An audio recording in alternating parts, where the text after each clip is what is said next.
People who've been kidnapped, how did you survive? Story 1. I was kidnapped way before my memories formed, so this is all from my parents and the police report.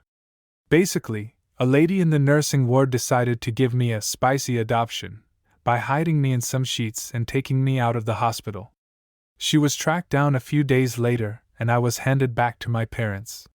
She didn't mistreat me. Apparently I was a healthy, normal child, and she even bought the expensive stuff in order to take care of me. I got to meet her in my teens. I asked her, why me? And it was because my family hadn't done the paperwork for me correctly, so I was easier to slip out and potentially give her more time to disappear with me. Forgot to mention, this was in 1998. I got to meet her when I was 17 in 2015. Story 2. I was kidnapped when I was 7. It was by a very drug-ridden family member who told me he was bringing me out for ice cream. He left me on a bench outside of a bar when the bartender told him he couldn't bring kids in. It was a dirty biker bar in Las Vegas during the 90s. I was young, scared, and didn't fully comprehend the situation. I was confused why we didn't go to an ice cream shop. The family member came out with 2 men that fully terrified me. One of them touched my curly bright red hair and smiled wide. I remember not knowing what to do, so I started singing Joan Osborne's "What If God Was One of Us." They got freaked when I wouldn't stop singing and walked back in the bar. I was definitely a weird kid, but singing as self-defense was kind of smart.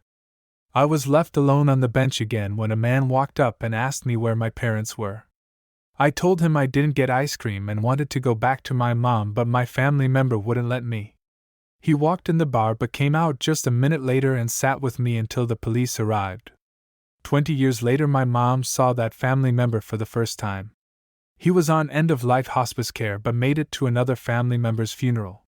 When everyone was filtering out, he was waiting on the bus home when my mom punched him in the face. I love my mom. Story 3. I was kidnapped at 17 by goons my parents hired to take me to rehab when they found out I smoked pot. I was eating dinner with my parents when all of a sudden they got up and walked out of the room with no explanation. Then a few seconds later, 2 huge guys showed up out of nowhere, blocking both the exits to the kitchen, and told me to come with them.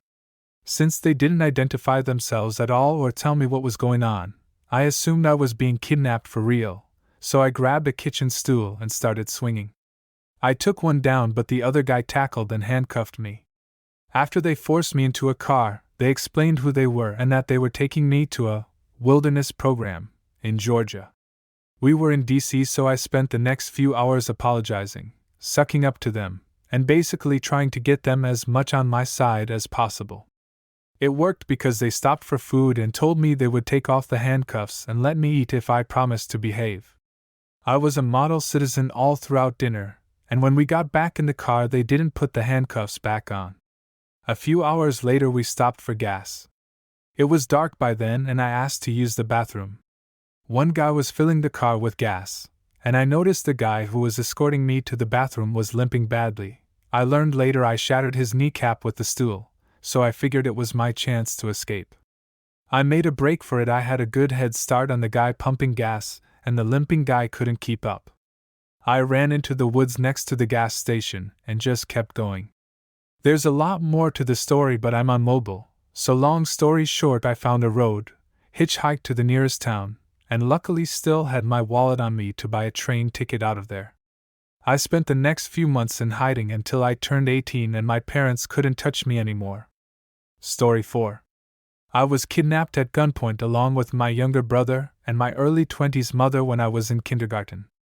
My father, 40 years old at that time, hadn't taken the divorce well and already had some psychiatric illness, so he forced us all into his truck and drove us from California to Mexico. At the time, my parents told us kids that we were taking a family trip. I remember the drive, shopping in a street market, and being greeted by the flashing lights of police cars when we eventually returned to the States. The police were nice and let us sit in the police car. I remember being excited about that. The next thing I remember was coming home to dead pets, I think just 2 mice, but still. Then being upset that I had missed picture day in school when I saw the other kids receiving their photos. I'm not sure how long we were in Mexico, but maybe that'll help set the time frame. I'm not sure what would have happened if my father hadn't decided to take us back. Story 5. I was kidnapped in my car when I was 18. I had been stalked by the guy for at least a few days, saw the same truck follow me a couple times on my way to college campus. I was just about to get out of my car to go to a bookstore, and this guy jumps in the passenger seat with a gun. He made me drive out of town to a remote area where his truck was parked. Never found out how he followed me to bookstore without the truck. He wanted to keep the gun on me while he got out of the car because I had a mace thing on my keychain. As he was backing out, he slipped and lost his footing, and I took off in the car. I drove straight to the police station. He was never caught. Story 6. I got very, very lucky. The two men who kidnapped me from a bus stop, I was 16, had clearly done so with others before. They'd removed the door handles from the back seat doors, so when I tried to make my way out at a red light I couldn't get the door open. I'm pretty sure they intended to kill me after they me. They drove me to an abandoned gas station and began assaulting me, but about an hour into the experience a police car drove up to check out what was happening.